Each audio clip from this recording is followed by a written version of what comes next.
যখন শীত চলে যাব করছে আর বসন্তকাল যখন ঢুকবো ঢুকবো করছে, তখন সজনে ফুল খুব বাজারে পাওয়া যায় আর গাছ ভর্তি প্রচুর সজনে ফুল এই সময় পাওয়া যায়। তাই এই সময় সজনে ফুলটা খাওয়া শরীরের পক্ষে খুব ভালো। তাই আজকে আপনাদের সজনে ফুলের দুরকম রেসিপি আপনাদেরকে করে দেখাবো।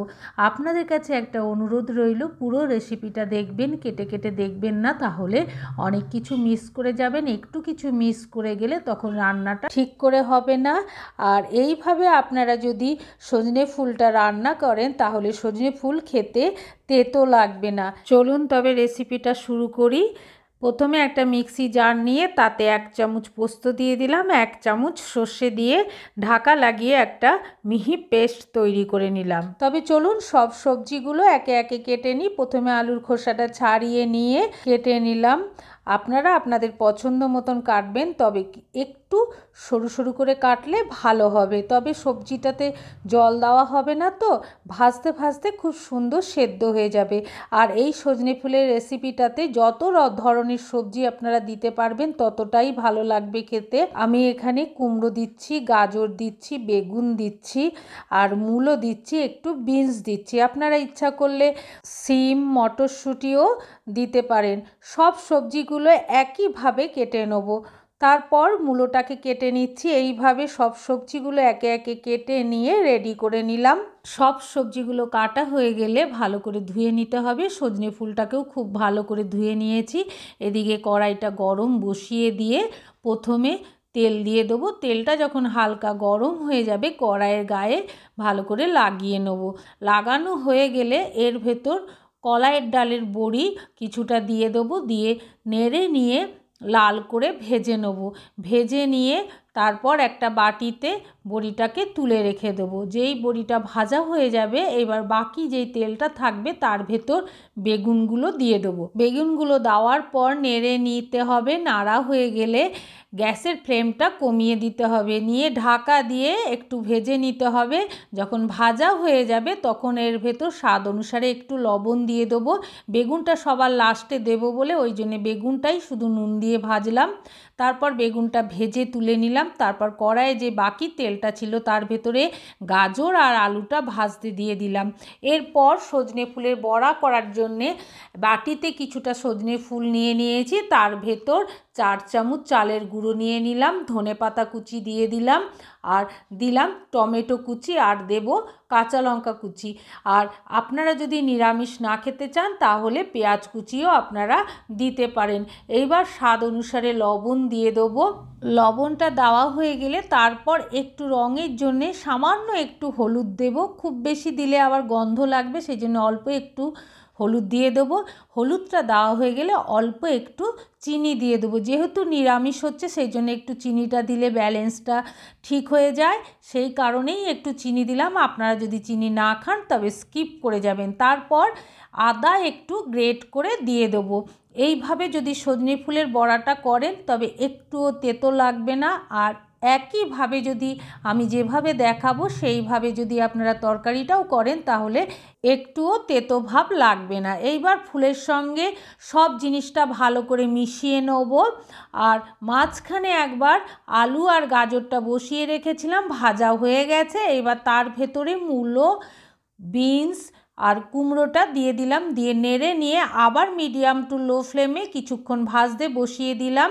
আস্তে আস্তে ভাজাটা হোক। আর এই দিকে ফুলের যে বড়াটা করব সেই বড়াটাকে অল্প অল্প জল দিয়ে চটকে চটকে মাখতে হবে। জলটা কিন্তু প্রথমেই বেশি করে দেবেন না, একটু একটু করে জল দেবেন আর ভালো করে চটকে মাখবেন, তাহলে মাখাটা খুব সুন্দর হবে। এইভাবে মেখে কিছুক্ষণ রেখে দিতে হবে, তাহলে ফুলটা আর যেই জিনিসগুলো দেওয়া হয়েছে টমেটো কুচি, ধনেপাতা, আদা কুচি সবটাই নরম হয়ে যাবে, খেতে খুব ভালো লাগবে। এতক্ষণে ভাজাটা অনেকটাই হয়ে গেছে। তার ভেতর স্বাদ অনুসারে লবণ দিয়ে দেবো। লবণ দিয়ে নেড়ে নিতে হবে। নেড়ে নিয়ে তার ভেতর হাফ চামচ হলুদ দিয়ে দেবো।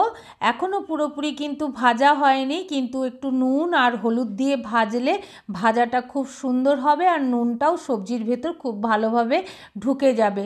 দেখুন আলু অনেকটাই সেদ্ধ হয়ে গেছে। এইভাবে মিডিয়াম টু লো ফ্লেমে সবজিগুলো ভাজলে খুব সুন্দর সেদ্ধ হয়ে যাবে আর তার ভেতর নুনটাও খুব ভালোভাবে ঢুকে যাবে। এইবার যখন আলুটা সেদ্ধ হয়ে যাবে তখন সজনে ফুলগুলো দিয়ে মিশিয়ে নিতে হবে। এইভাবে কিছুক্ষণ মেশানোর পর আবার ঢাকা লাগিয়ে মিডিয়াম টু লো ফ্লেমে বসিয়ে রাখবো।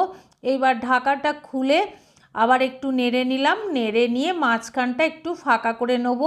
একটু তেল যখন বেরিয়ে আসবে তখন তার ভেতর কালো জিরে দিয়ে দেবো। আপনারা এটা আগেও দিতে পারেন, যেহেতু ভাজছিলাম ভাজাগুলো আর তুললাম না সেই জন্যে পরে দিলাম। কালো জিরেটা যখন ভাজা হয়ে যাবে তখন এর ভেতর আগে থেকে যে সর্ষে পোস্ত বাটাটা রেডি করে রেখেছিলাম সেই সর্ষে পোস্ত বাটাটা সজনে ফুলের ভেতর দিয়ে দিলাম।